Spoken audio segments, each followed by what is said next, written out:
Hi there people, it's Uberman UK, and today's topic we're going to talk about is taxi insurance. And it's similar to car insurance, but everyone needs, if you're working for Uber or any taxi company, you need the correct insurance on your vehicle. We don't like paying it, but we have to because that's the law. And just in case someone hits you or you hit them, or any other problems what involve the taxi, they could sue you. You need adequate insurance to cover yourself. Now, the best advice to look for insurance is these compare markets. There's loads of them on the internet. Now, in the UK, there's only one, what's called compare.com, and they actually do it all for you. They search for the insurance for you. Now each site has its own individual rules, so if you're unsure how to get a proper quote, just put compare taxi insurance and a few will come up. Go for the well-known names, what you recognise. These compare the markets, whatever they're called, at the potential time. Look at them and get a quote, because there is quite a few insurance out there for taxis. I think there's about 30 to 40 what mostly concentrate on taxis, because your normal car license won't cover your insurance, and the well-known insurance is like Churchill, Admiral. They don't bother with taxi insurance. It's their special individual licenses to actually do that. And guess how much it is? You'll be shocked. How much do you think it is to insure a first-time taxi driver in his 40s with no claims or nothing like that? Guess how much? I'll give you a clue. You might as well go on holiday abroad. Your average of paying over £3,000 for your first taxi insurance, and that's getting the cheapest through these Go Compare or these quotes off the internet. It is a lot of money at first, because like your own personal car insurance, they ask you a few questions like, have you got no claims bonus?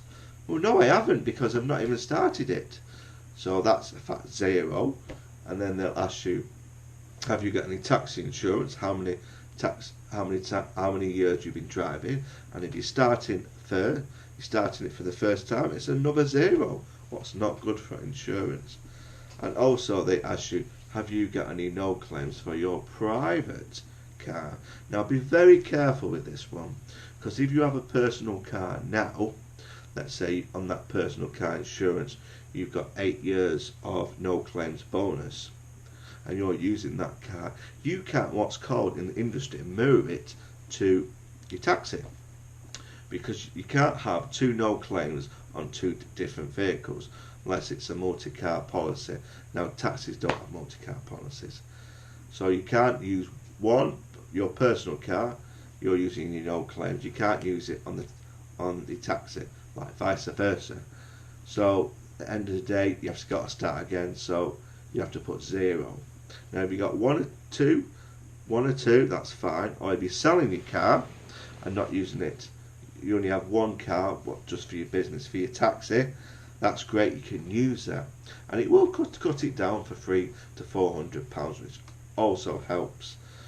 Now remember, if you think you're paying £3,000 a year plus, you have to make that back on the fares you take. So you're looking at £3,000. You're looking to pay, it's around about £60 a week. That's just your expense, just to pay that particular insurance. And you've got all the other expenses what's coming out, like your car finance, your fuel, your badge fees, your license fees. All these mount up to a big bubble, and you've got to earn that per week. Now what I've worked it out is I pay about £110 a week. That's what I have to earn to pay all my car expenses, what is insurance, MOT, service, things like that. That's before the fuel and before my wages. So you've got to figure it out. Get your sums, work it all out, how many hours you've got to work, because I won't be working 50 to 60 hours. and I've got a family, I'm going to work the standard 40 hours. So I have to keep all my expenditures at the floor, the lowest I could get, because the more I earn, a chunk will be paying off the expenses. So I have to get it low. So the trick is go on the internet, just type in the search engine, taxi compare sites, and they'll be on it, and get the cheapest. Now when you do get a quote, they give you a choice of, for example, pay in one sum. Now if you've got £3,000 in your bank account, pay it straight away. But if you're like me, you can't just pay £3,000 there and then on the day, you have to pay it in monthly instalments, and that's an extra charge. But I don't have that particular choice, because I don't want to lend another £3,000, and I have to pay by monthly instalments. So the biggest tip: get the lowest you can get. Low people, because end of the day you've got to earn that before you make your wages. And I say it cost me make £110 in fares just to pay my car off. What covers my car? Then it's the fuel on top of that. Then it's my wage. So you've got to think about it, people. You really do when you're trying to get insurance. So when you've got your insurance, your £3,000 insurance, look after your car. I know it might sound silly, tax it, but drive sensibly. Avoid collisions. Watch for anything you can. Whatever you do, the most important thing, your first year on your insurance as a taxi driver, have no accident. What is your fault?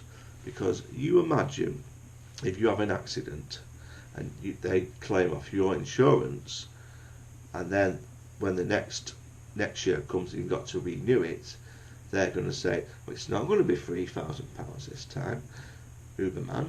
It is going to be £6,000 because you had an accident and it was your fault and they claimed against you.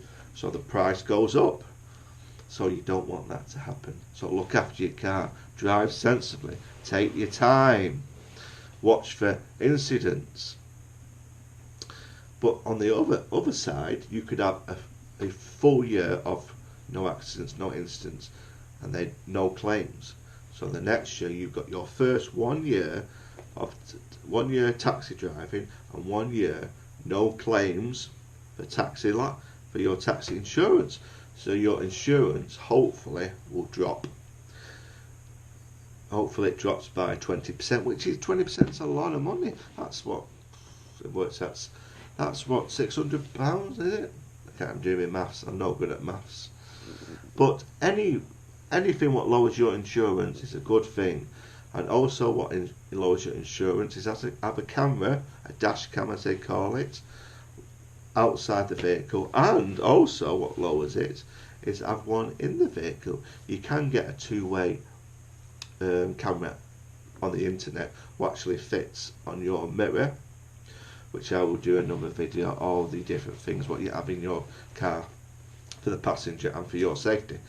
So if you are looking for car insurance, taxi insurance, good luck. And again, it's a minefield out there, and you've got to get the best price. Don't just go on one site and get a quote. Go on multiple sites. Get the cheapest you can. Even if you save a tenner a year, that's you have to pay that off. So get the cheapest you possibly can, and be honest, because if something happens, you have an accident, they want you to prove all the information you put on. And I said, people, it's hard out there. Good luck to everyone who is looking for insurance. Any tips, I will help you out. I've helped a few people get insurance through these sites. At the end of the day, go on your computer, have a look yourself. Just like you do with your personal car insurance. It's exactly the same. So get it cheap. Because that's what everyone else does with their car insurance. Every year they change provider each year, and they get it cheaper, because if you stay with the same provider, the price goes up, because that's how they make money. Because the first time you get a new insurance document, it's always a bit discounted, because they think to yourself, well, next year you can't be bothered doing all this searching again. So we'll just give you a quote and raise it 10%. Look every year, just like your car insurance. Right, people, thanks very much for watching.